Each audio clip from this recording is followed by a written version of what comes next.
So the Nordhavn 55, let's have a look from the dock.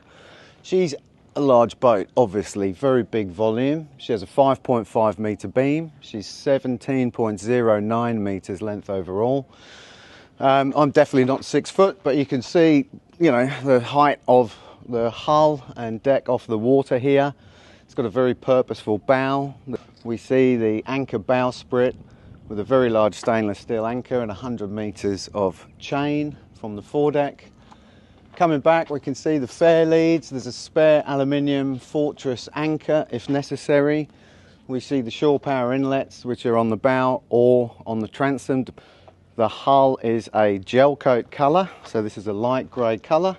It's been in the sun for a long time. It's a little bit chalky, but a good cut and a polish, and this is going to come back just fine.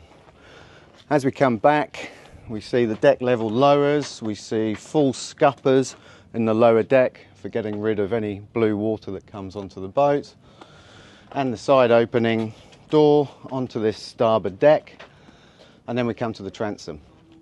So it's a short seagoing boat transom, very high, very secure.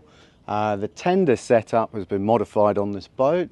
You could carry it on the upper deck using the davit crane, but on this boat, and considering we use our tenders an awful lot in Thailand to go to the beach, I really like this setup. So this is an electric winch on a block and tackle setup. It can be raised manually, so there's no issue if you have to get the tender out of the water. So that's the side of TIPASA, take it in. Basically, when you're standing on the dock, you don't realise how big it is inside, because we've got an engine room tank deck, we've got a lazarette, we've got a forward lazarette area, then we've got master cabin, accommodation, up to the wheelhouse, and then up again to the fly. So we've basically got 4 decks and 55 feet, which makes it really voluminous. While we're here, we can look at the paravane setup with this spinnaker pole looking piece of equipment.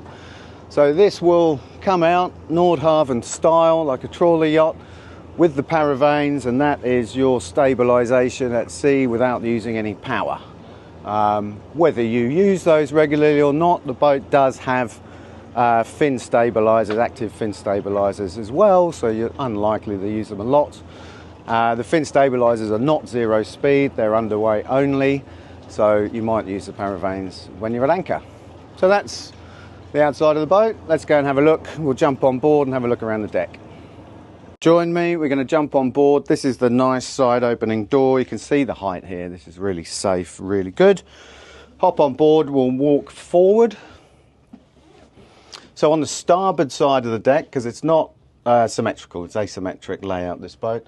On the starboard side of the deck, we walk from the side, cockpit, and then up 6-7 steps to the Portuguese bridge, and then we're up in the Portuguese bridge, and who doesn't like a Portuguese bridge? So this is the best place to be. We'll go in the wheelhouse in a moment, which is fabulous, but the Portuguese bridge is wide, it's safe, it's high.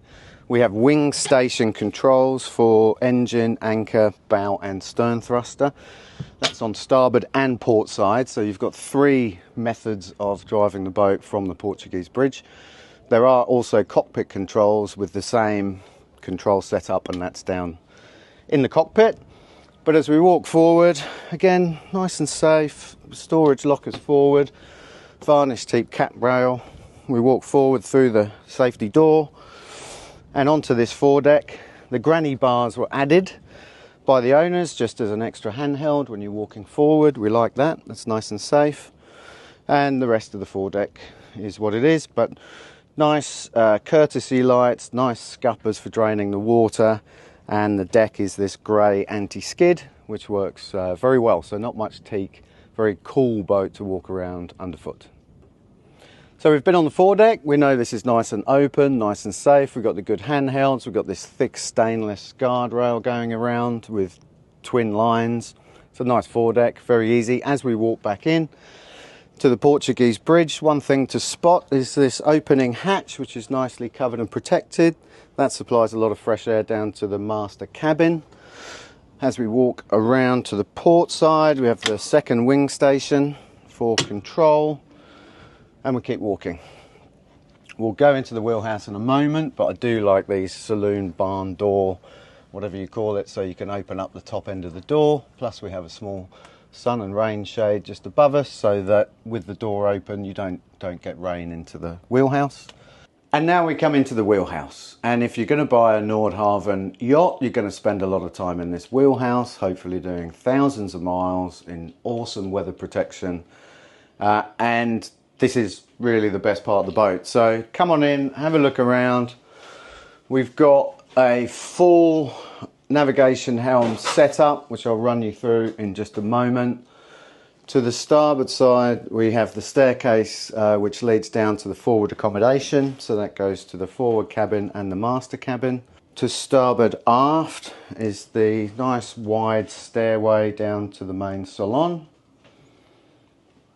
And then we have a nice dinette seating area in the wheelhouse, which is raised up. So crew, owners, guests can join the captain during navigation. There's plenty of space. So this is very comfortable. This table, incidentally, can lower, and there is a cushion, an infill cushion. So if you need a sea berth for a little nap while you're at sea, that's one possibility. A second possibility is the captain's cabin, which is just behind the wheelhouse.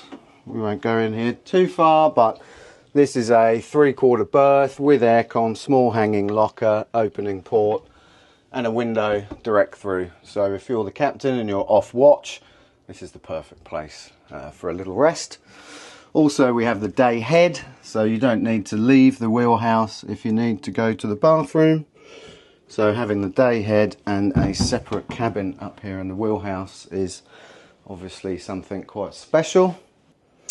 So I don't know if I'll be able to explain everything in this wheelhouse, but it's pretty well laid out. A lot of the electronics are fairly original, but they're all operational and in good condition. So running from the top, I see the tank monitoring system. That's for fresh water, grey water and black water. Moving across, we have water maker controls. We have AIS, GPS. We have the Northern Lights panel. That's for the 20 kilowatt Northern Lights generator. That's been completely rebuilt, only 100 hours since rebuild. The lugger main engine, so it's a single engine for the main, and we'll see that soon in the engine room. Radios, HF, VHF over to starboard. As we come down, we've got an Iridium satellite phone, entertainment system, and then the Furuno NavNet 3D. So the Furuno is handling GPS, radar, chart plotter, AIS. We have two Simrad AP50 hydraulic autopilots, so backups pretty much for everything. Two GPS, two radar, two autopilots, with the Simrad tiller control. Obviously our nice wheel. And then to starboard here we have the electrical panel. So this is handling the provision of all the electrics on board, whether that's shore power or generator. So this boat is a 240 volt boat, but does have some of the original 110 wiring too. If it was ever to go to a 110 region, that is possible. But it's 55 foot, it feels like 55 meters when you're sitting in here. It's a very large yacht. And this is what it's all about, long distance cruising in full control. Okay, so we're on the port side of the boat. We've just come out the wheelhouse. We're 2 steps up to this aft deck on board the Nordhavn 55. Continuing on the port side, we've got this moulded staircase down to the cockpit. It's very safe, good handrails, nice width, good sized steps, good non-skid. This is a very safe companionway. On this deck, currently these owners use it for dining. This is a place that they like to sit. The davit is here. The tender could be picked up and stored on this deck, but we've already seen the tender arrangement on the transom. That's where it lives on this boat particularly, because they like to use this for entertaining. One interesting point is the davit. The captain currently on board does have a small motorbike, and when he's travelling around he will pick the motorbike up with this davit crane and put it on this deck. So lots of possibility to either use this for tender or whatever you like. Now the reason we're not using it for tender at the moment is this solid stainless steel fixed bimini structure across the cockpit, which gives fantastic shade and is really full beam. So this makes sense for a boat in the tropics. Small storage box here to starboard. That's just for general gear. Life raft is here. This is the LPG gas locker, which is external. Obviously not inside the boat. Whether you like cooking with gas or not on the boat is your choice, but that's the locker. So we've got the lower accommodation decks, then we're up to the cockpit level, then we're up to the wheelhouse level. Now we're on the aft deck, upper deck, and now we go up again. This is level 4, up to the Flybridge. So follow me up here. On the top level, this is the flying bridge of TIPASA, the Nordhavn 55. And again, very nice. 55 foot, but still a very decent flybridge up here. So the helm seat is central, sitting forward. We have enough controls for main engine, not for the wing engine up here. We've got stabiliser control, compass, chart plotter autopilot, bow and stern. This is an old TV antenna, which is pretty much obsolete, can be taken off now. 2 helm seats. And then as we go behind the helm, we've got this U-shaped sofa, which is nice. We're under full shade of the canopy. And this high-low table is good for drinks, or there is a small infill cushion if you want to make this a small sun pad. So very decent, very safe flybridge area. This bimini top is not old and it's very well fixed and quite strong. There's an exercise bike which goes with the boat. That's just here on the port side. Okay, so on that bimini, fixed bimini structure over the upper deck aft, we have the solar panels. So there's 1 kilowatt of solar panel generating ability on board the boat. So that's a perfect place for it. It's out the way, hence the fixed bimini structure. But what I want to point your attention to is the mast. All right, so this is a dry exhaust on this boat. So the exhaust is running up through this mast and out the top. That's a bit of a Nordhavn feature. 2 radars. We've got the TrackPhone F77 dome, spotlights, but anything, all your navigational antennas will be mounted here. So remember, it is a dry exhaust and it is also keel cooled, and that's a trait of Nordhavn yachts. Now, we've been the outside of the boat, we've had a look around the exterior. You know what a Nordhavn is. We're not going to show you the cabins today. There's people on board, everyone's preparing for a trip. But what I will do is show you the heart of the boat, which is, of course, the engine room. So, come on in, have a little squiz around, and we'll point out some things. First thing is, of course, it's beautifully moulded, it's GRP, it's non-skid. You might as well be on deck in here. So it's a perfect engine room, easily managed. So the central main engine is this lugger 340 horsepower engine. This is our wing engine, so this is the get home engine, and this is our Northern Lights 20 kilowatt generator that's just had a full 5,000 hour rebuild 100 hours ago. As we look out to the side, these are the fuel tanks, stainless steel fuel tanks. These are 3,200 litres approximately each, very good stability. There is another 1,200 litre tanks forward, so we've got a total of 4 tanks spread out evenly around the boat. Fuel filtering system is over to starboard. We can see racors for all the engines. Also, when you're transferring fuels between the 2 port and starboard tanks, they are filtered. We have the fixed firefighting system for the engine room. An engine oil change system, so that makes that particularly easy. This is the hydraulic tank for the ABT track stabilizers. And as we go further forward, this is a doorway, a sea door into the aft lazarette with a big opening hatch to the cockpit. So you can access the engine room from forward and aft. Let's actually have a little crawl through into here because this is a nice space.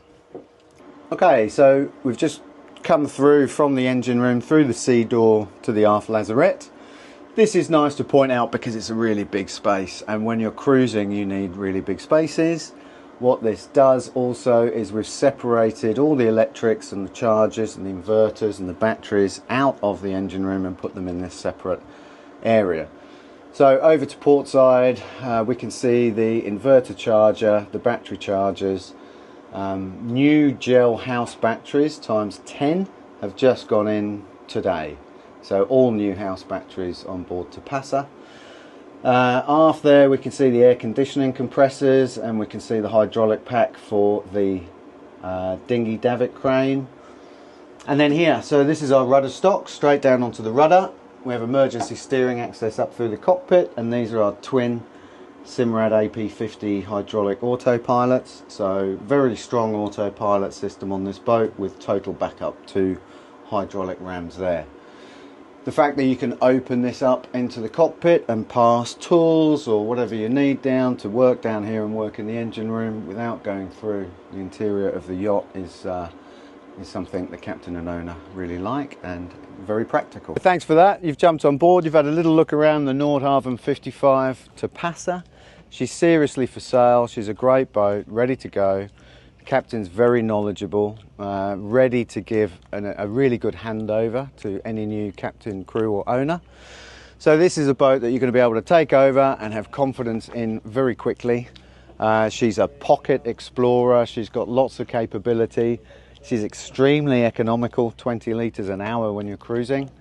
So this is a boat that you can live on and you can do some extensive cruising globally. So thanks again, and we'll see you on board the next one.